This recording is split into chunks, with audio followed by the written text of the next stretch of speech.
سورہ سجدہ سورت نمبر 32۔ شروع کرتا ہوں اللہ تعالیٰ کے نام سے جو بڑا مہربان نہایت رحم والا ہے۔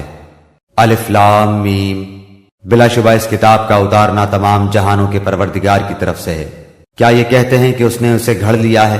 نہیں، بلکہ یہ تیرے رب تعالیٰ کی طرف سے حق ہے، تاکہ آپ انہیں ڈرائیں جن کے پاس آپ سے پہلے کوئی ڈرانے والا نہیں آیا، تاکہ وہ راہ راست پر آ جائیں۔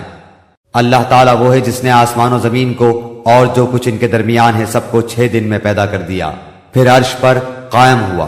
تمہارے لیے اس کے سوا کوئی مددگار اور سفارشی نہیں۔ کیا پھر بھی تم نصیحت حاصل نہیں کرتے؟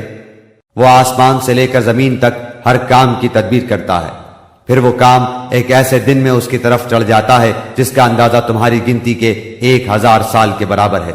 یہی ہے چھپے کھلے کا جاننے والا، زبردست، غالب، بہت ہی مہربان، جس نے نہایت خوب بنائی جو چیز بھی بنائی، اور انسان کی بناوٹ مٹی سے شروع کی، پھر اس کی نسل ایک بے وقت پانی کے نچوڑ سے چلائی، جسے ٹھیک ٹھاک کر کے اس میں اپنی روح پھونکی۔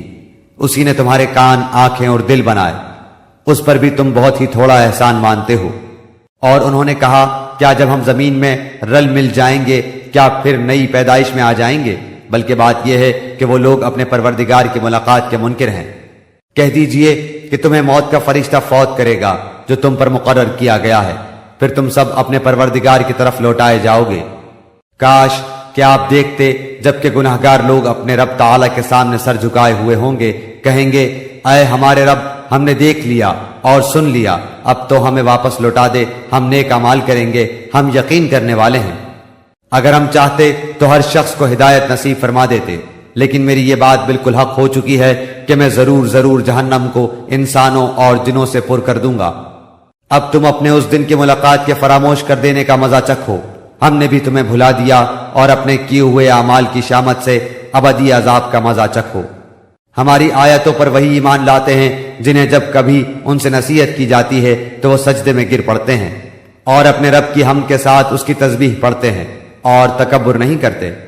ان کی کروٹیں اپنے بستروں سے الگ رہتی ہیں، اپنے رب کو خوف اور امید کے ساتھ پکارتے ہیں، اور جو کچھ ہم نے انہیں دے رکھا ہے وہ خرچ کرتے ہیں۔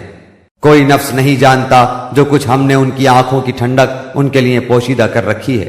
جو کچھ کرتے تھے یہ اس کا بدلہ ہے۔ کیا وہ جو مومن ہو مثل اس کے ہے جو فاسق ہو؟ یہ برابر نہیں ہو سکتے۔ جن لوگوں نے ایمان قبول کیا اور نیک اعمال بھی کیے ان کے لیے ہمیشگی والی جنتیں ہیں، مہمانداری ہے ان کے اعمال کے بدلے جو وہ کرتے تھے۔ لیکن جن لوگوں نے حکم عدولی کی ان کا ٹھکانہ دوزخ ہے، جب کبھی اس سے باہر نکلنا چاہیں گے اسی میں لوٹا دیے جائیں گے، اور کہہ دیا جائے گا کہ اپنے جھٹلانے کے بدلے آگ کا عذاب چکھو۔ بالیقین ہم انہیں قریب کے چھوٹے سے باز عذاب اس بڑے عذاب کے سوا چکھائیں گے تاکہ وہ لوٹ آئیں۔ اس سے بڑھ کر ظالم کون ہے جسے اللہ تعالیٰ کی آیتوں سے واعظ کیا گیا پھر بھی اس نے ان سے منہ پھیر لیا؟ یقین مانو کہ ہم بھی گناہگاروں سے انتقام لینے والے ہیں۔ بے شک ہم نے موسیٰ کو کتاب دی، پس آپ کو ہرگز اس کی ملاقات میں شک نہ کرنا چاہیے، اور ہم نے اسے بنی اسرائیل کی ہدایت کا ذریعہ بنایا۔ اور جب ان لوگوں نے صبر کیا تو ہم نے ان میں سے ایسے پیشوا بنائے جو ہمارے حکم سے لوگوں کو ہدایت کرتے تھے، اور وہ ہماری آیتوں پر یقین رکھتے تھے۔ آپ کا رب ان سب کے درمیان ان تمام باتوں کا فیصلہ قیامت کے دن کرے گا جن میں وہ اختلاف کر رہے ہیں۔